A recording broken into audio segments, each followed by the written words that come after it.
Bobby were walking when Trini came up behind them. She was walking faster than the initial group of people that she was with, and faster than the three she had just caught up with, so Bobby started walking with her. Afterwards, they caught up with students Scotty and Anita. After 5 minutes of walking with them, the group sat down to rest, but Trini wanted to continue on. As mentioned earlier, it was at this exact spot where Trini was roughly half a mile from Klingman's Dome parking area and had gone missing. At 3:40 p.m, the staff realised that Trini was unaccounted for at the bus, and Wayne, along with another student, hiked to Andrews Bald and Double Springs but could find no trace at all of Trini. It was at this point that the National Park Service were notified. Interesting to note is the fact that the general consensus among the other students was that Trini must have run off with someone because they felt that it was strange that she couldn't be located. Trini's parents, Hope and Robert, were notified of the disappearance a whole 5 hours later at 8 p.m. that night. Her parents arrived at the park with recently worn clothing belonging to Trini to allow the sniffer dogs to pick up her scent. Bizarrely, however, one of the dogs picked up her scent at the location of Andrews Bald and headed towards the Forney Creek Trail, and two other dogs had also searched this area before losing her scent, which was noted as being strange. This search continued until November the 2nd, 1976, and authorities stated, and I quote, "At this point, the search was called off because no physical evidence could be found to indicate that Trini was still in the park."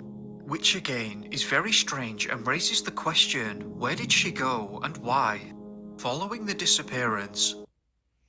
So are they alluding that they think a person took her?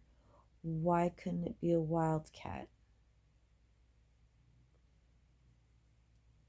I guess they think the dogs would still smell her with the wildcat wherever the wildcat took her to. But that doesn't make sense if it's a person either, because a person still has to carry her somewhere as well. The National Park Service interviewed all of the students who were with Trini around the time she went missing, along with other witnesses.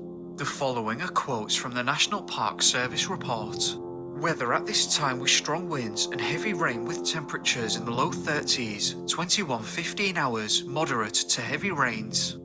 This led the Park Service to state that a full-scale search would start the following morning at 7 a.m, but the weather was too harsh to search during the night. A summary of witness statements described Trini as studious, athletic, sarcastic, but not the type to panic. Yeah, that doesn't sound like someone who would just disappear on you.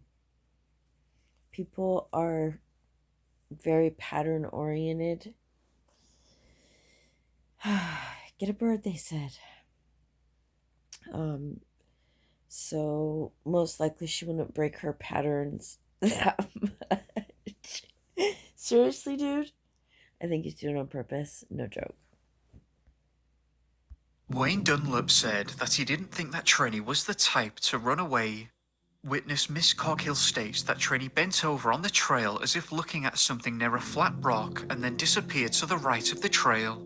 Another member of staff named Robert Simpson had stayed behind to track a bear at the time when Trini went towards the parking area with the group.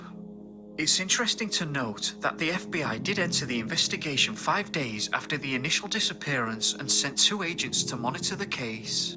The Knoxville division stated that the FBI were only looking for violations of federal law and that they found no evidence of a crime at this point. Anita, who was with Trini when she went missing, was interviewed afterwards, and this is what she had to say. "She was on the trail when I last saw her. I looked away, and when I looked back, Trini was nowhere in sight. I should have been able to see her if she went up the trail. I checked the area where Trini was last seen, and there was no trail leading off. It was very rough, and there was a small stream, brush, and trees. I yelled, but there was no answer." Bobby was also interviewed, and this is what he had to say. "She was up the trail, and it looked like Trini stopped and bent over, then made a right turn off the trail. I checked the spot where Trini was last seen. I do not believe that she could have gone off the trail at that spot. It was too rough with lots of rocks, bushes, and trees."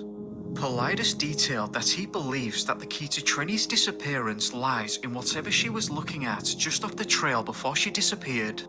Was she enticed or pulled away by something, or did she leave the trail voluntarily? It remains unclear. But it is important to note that no screams, thuds, or cries for help were ever heard, no signs of a struggle were ever found, effectively ruling out animal predation.